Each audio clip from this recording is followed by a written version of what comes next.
Definitely encourage people to try and cook from scratch where they can, because a lot of these ready meals, these processed foods, are really high in salt, in sort of table salt, the sodium chloride, which is there as a preservative.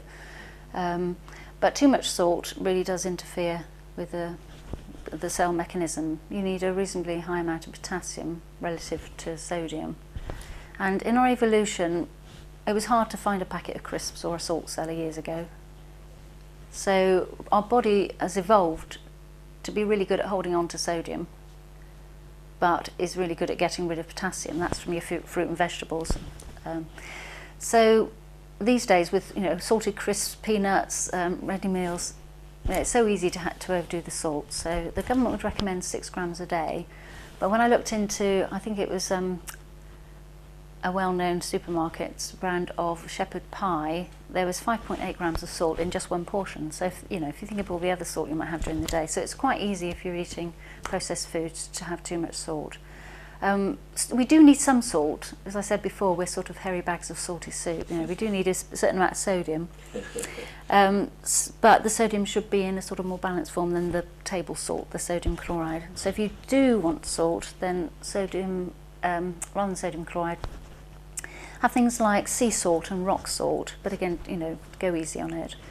Something like tamari, which has sodium but other minerals as well, or soy sauce. Tamari is a rice fermented soy sauce rather than wheat fermented soy sauce.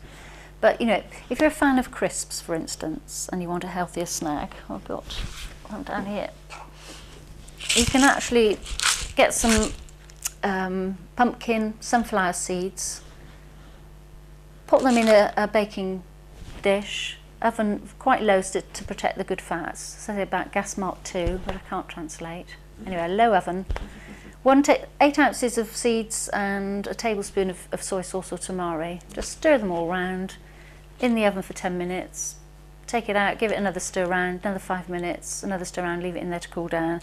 And you get these nice savoury coated, quite crispy pumpkin sunflower seeds, which are a really healthy snack. We're getting your seeds in, your good fats, without so that's a good option for instead of your crisps, if you're a crisp fan. Yeah. And there was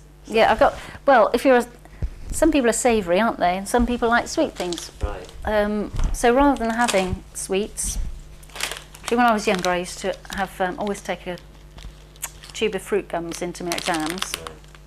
And this is just dried mango. All it is mango slices dried, and if you chew this, it's just like having a fruit gum. Right. But much better for you. Well, actually, it's just fruit, isn't it? So right. So no chemicals. Nothing. Just dried fruit, and it just tastes, like having But alternatives to sugar is the rocket fuel, and it's probably the worst thing for your body that you can have. It really does muck things up. Suppresses the immune system, affects the blood sugar. So instead of sugar, preferably use fruit.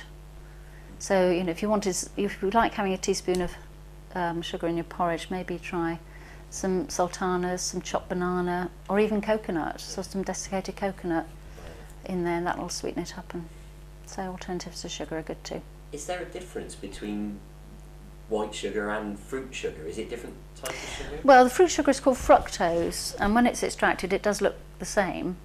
But the fructose doesn't have such an impact on your blood sugar, but it's still, really we want to go ideally for the whole foods and the whole, so as nature intended rather than the extracted. I see.